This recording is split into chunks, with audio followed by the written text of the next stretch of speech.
ဘဝဟာခေတ္တနာကိုရာတင်ခွင့်ငယ်များရဲ့နာကိုရာ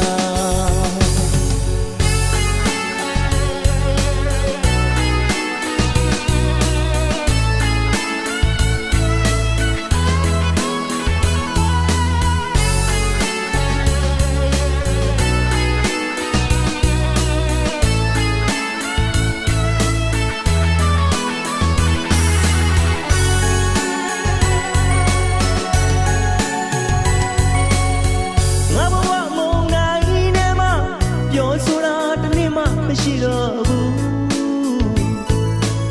နှလုံးသားမှာခဏတော့နာကိုပါမင်းရဲ့အဖော်များတွေ့သူခေါ်ရလိုက်လို့သွားပါတော့ခွင့်လို့ပါမပြောနဲ့နာလေယာယီအိမ်အတိတ်ကနန်းတော့လေပြန်ကလဲလို့မကြည့်နဲ့ဒီကိုဆုံးလို့ထားခဲ့လေ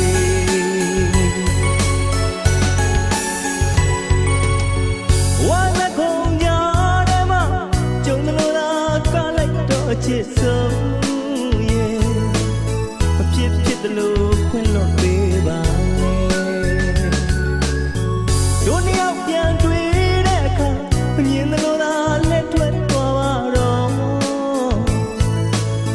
မင်းဘဝကိုအမြဲတမ်းနာလေဒီရင်ငါဆုံးလို့ခြင်းတွေဒီရင်ငါခွင့်လွှတ်ခြင်းများယူဆောင်တာအဝေးသို့သွားတော့လေ